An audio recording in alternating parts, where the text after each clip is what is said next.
Hey Virgo, welcome to your October 2015 Tarotscope. It's Raina here, and I'm going to have to do a quickie with you this month, Virgo.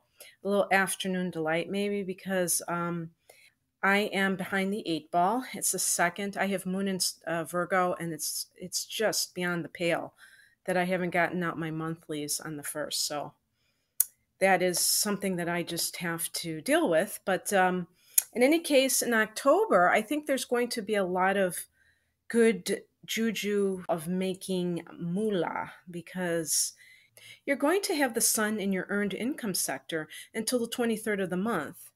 And then it goes into Scorpio and it will go into that third house of communications, which just so happens to be ruled by Mercury, which is your ruler.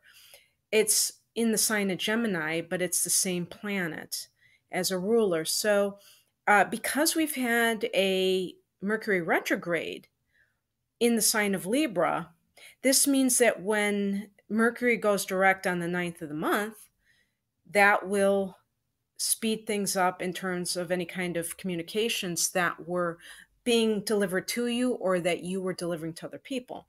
Now, in this regard, and along the same vein, the new moon, in addition to the sun being in the second house of earned income, is really great for pouring a lot of creative energy as well as having new developments occur in the money that you make. You may have ideas on how to make money. You may have things just happen that increase your income. And likewise, you have a lot of great PR energy because you have Jupiter in your sign. So that's in the first house. And so, for any kind of money that you're trying to make, this is a great time to promote yourself and to show up in the world. And, Virgo is kind of a little bit shy. And so, this might give you that extra oomph. And Mars is there already. So you might be acting a little bit out of character and more aggressive than usual. But this might actually bode well if you have to get out there and meet with potential employers, or if you have clients, if you have your own business and you want to gain more clients, this will give you that confidence to do so. In addition to that new moon in Libra on the 12th, we have a full moon in Taurus on the 27th at 3 degrees of Taurus, and this affects your ninth house.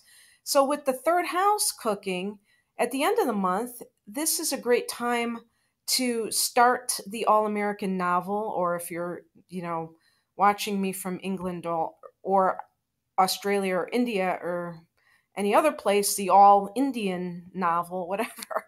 But it's a great time to do anything related to publishing. And even with the third and ninth house interactions like that, I wouldn't be surprised if some of you are finishing novels, but you can certainly have ideas on how to disseminate your ideas to the public in both kind of a more chatty sort of way, which is what the third house represents, as well as a more serious and formal way of the ninth house. There could also be developments in higher education if any of you are in academia. What else? So we have Saturn in your fourth house. This is a 2.5 year transit. And so you may find that you are more involved in dealing with your family of origin. You have more responsibilities with them. Aging parents is a biggie, but there could be other sorts of matters to sort out, estates that need some being lawyered up, and, responsibilities with the home, or it may just refer to your current home that you have some situations there that are going to require more attention in the next 2.5 years. It can also be a great time for you to set down roots in a certain place instead of just being, flitting from here to there. There's more of a constancy with Saturn in the fourth house. So, with Venus in this first house, along with Jupiter and Mars, you really are appealing to other people in a variety of settings and can promote yourself for whatever it is that you need to do. So I think this is going to overall be a great month for business. Virgo. And the first card that I picked for you was the Ten of Cups. So, continuing this positive energy, I think that there's going to be reason for you to celebrate. The Ten of Cups relates to family issues. And with Saturn in the fourth house, I don't think it necessarily has to be a bad thing. Saturn is associated with Capricorn, which is a fellow earth sign. And so it's a very grounding influence. It doesn't have to be the burden that everybody makes it out to be. But in any case, there might be some reason why you're celebrating with family, if not with your family of origin, with your current family. And I also sense that there is some kind of feeling of abundance that might even be on the material level, even though cups relate to emotions and water signs. The advice from the universe is the Hermit card in reverse. And Virgo, you are the Hermit in the major arcana. And so when this card is in reverse, it's kind of a call to go outside of yourself and to have a more active period. So maybe you were kind of being a bit reclusive because you were recharging your batteries and you were dealing with whatever was coming your way, but now it's time to be more part of the world and to carry out whatever mission you feel called to do. The advice card, interestingly, is the High Priestess, which is another major arcana card. And what I take from this is that even though you're going to be going out into the world, you still should bring that intuition with you. It's not like an either or proposition. And sometimes, because you're an earth sign, you might be thinking that life has to make sense in a 3D way, a worldly, I've got to have proof kind of way, and you neglect to follow those little hunches that you have that might be your spirit guides or just your higher self prompting you, guiding you. And sometimes being practical can be taken too far, and you always have to kind of factor in the intuitive side of your nature. The accompanying card for action steps is the Three of Swords, which is really a card of being stabbed in the back.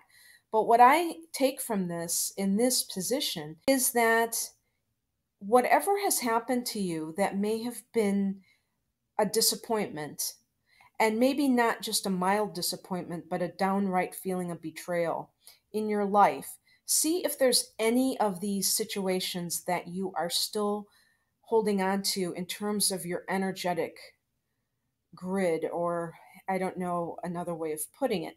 But do you have anything stuck in your craw? Are you holding on to grief or resentment of somebody who you felt did you wrong in any type of setting? It doesn't have to be in a romantic sense. I mean, it is a heart that is being displayed in the card that I have, but we can be very hurt by business partners that betray us, or co-workers, I should say. So whatever it is that you might be still upset about, identify it and think of ways that you can eradicate it, because it can hold you back from future manifestations. And sometimes these things are really deeply buried. You have Venus in the 12th house until the 8th of the month. And this might be a time with Venus there, and Venus is such a gentle energy and it makes everything easier, that you might be able to find healing with buried issues. You can try energy work if you find that therapy doesn't float your boat. But I really feel that all of us have things that we might still be hung up on that we need to heal. And when we do, we can just take it to a whole new level. And because you have Jupiter in your sign this year, that's even more reason to do it. And the North Node is going into Virgo. So it's going to be like green light city, and all that stands in the way of you manifesting the most abundance possible is these little things that may not even be on the surface may be very unconscious and they kind of deter you in some way. The outcome card is the Emperor in reverse. And what I take from this is that you need to loosen control and stop trying to force things to happen. So I hope you enjoyed this reading, Virgo, and I wish you the best in October. Bye.